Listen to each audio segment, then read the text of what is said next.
Sorry, my phone died. It's nothing. I'm fine. These allegations are completely unfounded. The company was not aware of any wrongdoing. I love you. We hear anywhere from 10 to 200 lies a day, and we spent much of our history coming up with ways to detect them.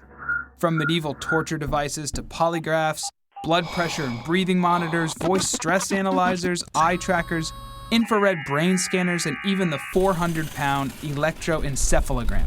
But although such tools have worked under certain circumstances, most can be fooled with enough preparation, and none are considered reliable enough to even be admissible in court. But what if the problem is not with the techniques, but the underlying assumption that lying spurs physiological changes? What if we took a more direct approach, using communication science to analyze the lies themselves?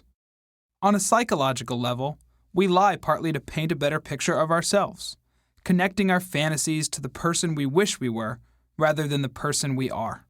But while our brain is busy dreaming, it's letting plenty of signals slip by. Our conscious mind only controls about 5% of our cognitive function, including communication, while the other 95% occurs beyond our awareness.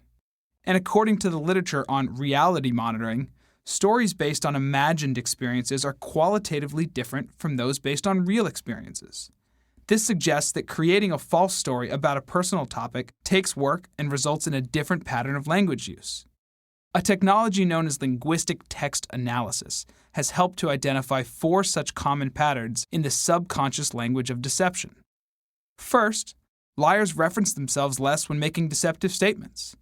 They write or talk more about others, often using the third person to distance and disassociate themselves from their lie. Which sounds more false? Absolutely no party took place at this house, or I didn't host a party here. Second, liars tend to be more negative, because on a subconscious level, they feel guilty about lying. For example, a liar might say something like, "Sorry, my stupid phone battery died. I hate that thing."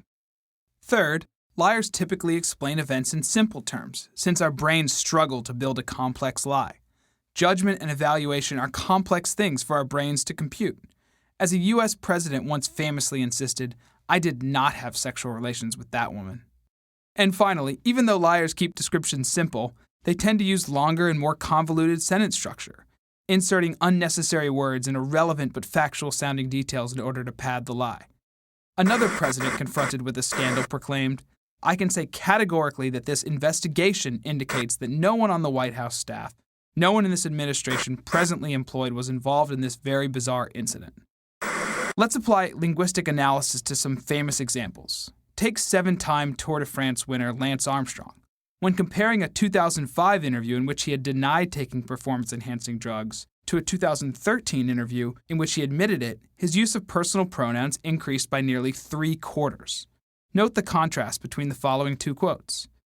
First, "Okay, a guy in a Parisian laboratory opens up your sample, Jean-Francis so-and-so, and he tests it. And then you get a phone call from a newspaper that says, 'We found you to be positive 6 times for EPO.'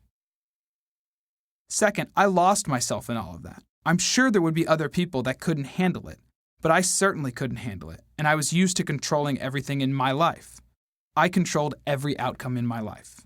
In his denial, Armstrong described a hypothetical situation focused on someone else, removing himself from the situation entirely. In his admission, he owns his statements, delving into his personal emotions and motivations.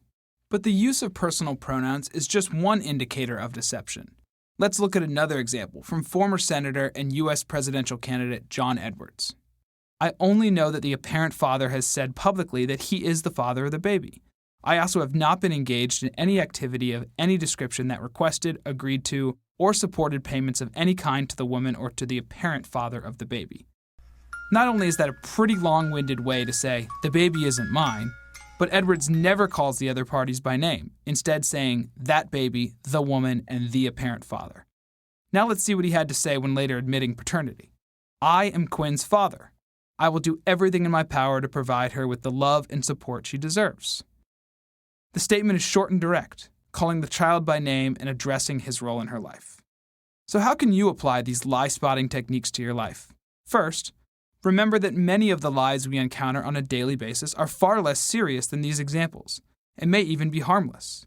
But it's still worthwhile to be aware of telltale clues like minimal self-references, negative language, simple explanations, and convoluted phrasing. It just might help you avoid an overvalued stock, an ineffective product, or even a terrible relationship.